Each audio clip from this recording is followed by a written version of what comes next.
Thank you for joining me today on Paint a Beautiful Picture. This is episode number 167, Feelings and Facts. Sometimes we get our feelings and the facts mixed up. In other words, we think our feelings are a fact. Let me explain that to you. When a kid says, "I'm really sad, I'm really sad," then they think the whole world is black and gloomy. Well, the sun is still shining. He still got an A on his test today, and the sky is still blue. The world is still turning around, but he believes, because of his feelings, that everything is awful and everything is terrible, and he confuses his feelings and the facts. And trust me, grown-ups do this all the time. In fact, they can be some of the most challenging grown-ups to contend with that there are.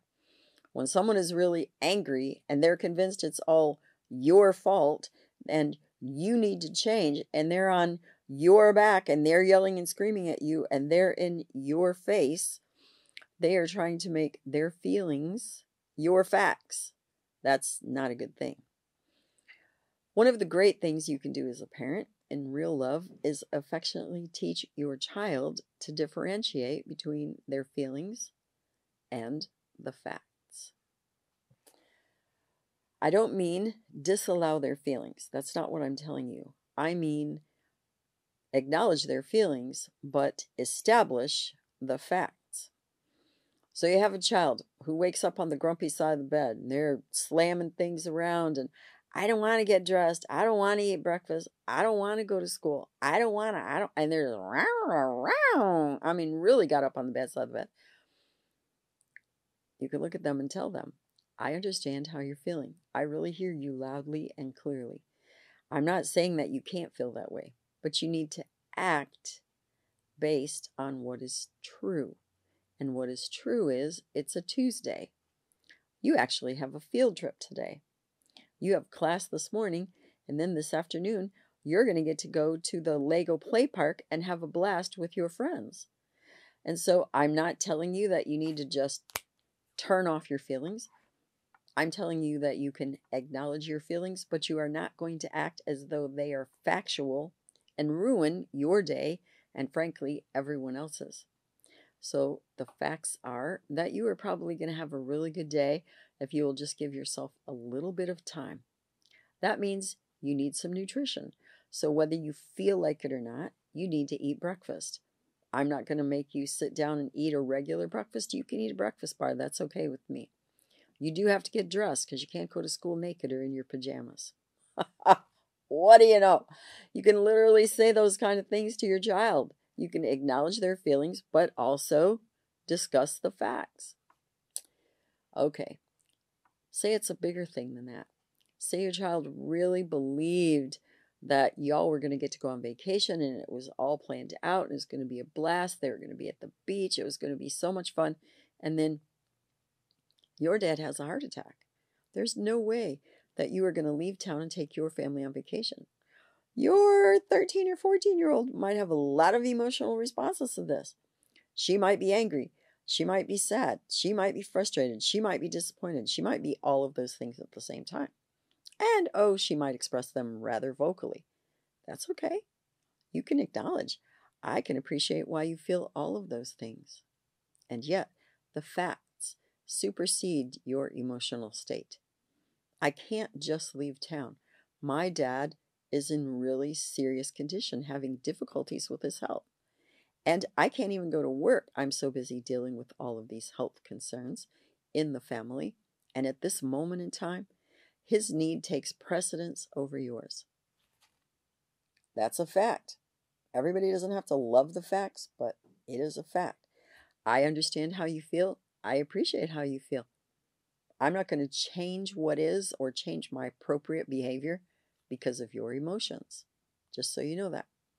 Sometimes facts and feelings come head to head, and one of them has to take first place.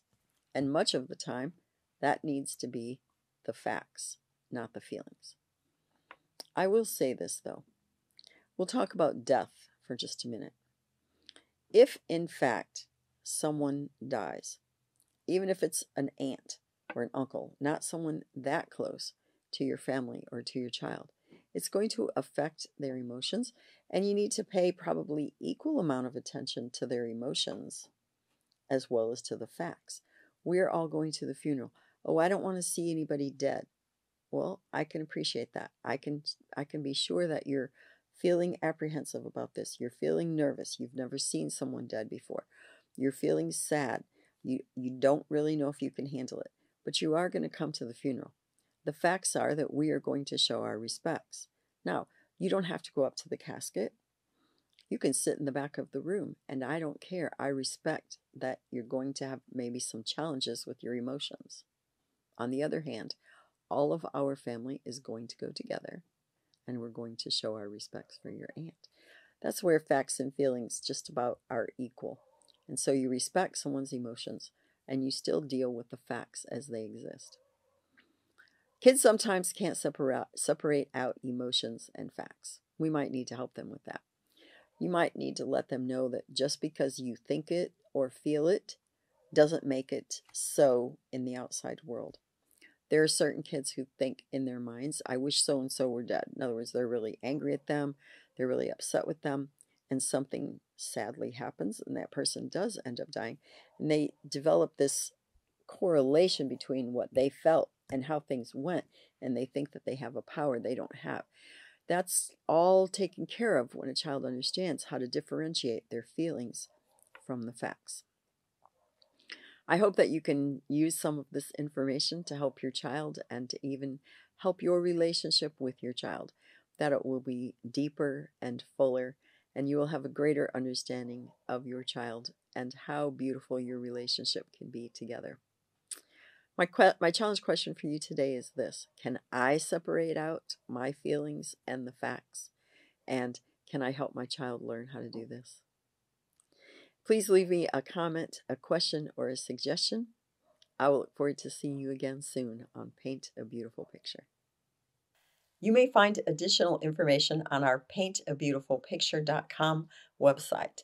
Additionally, you may watch me on Rumble, and you may also listen to a podcast on Buzzsprout or Spreaker, all under the name Paint a Beautiful Picture. If you like this video, please give me a thumbs up. You may subscribe, and if you are interested in receiving notifications, please hit the notifications button.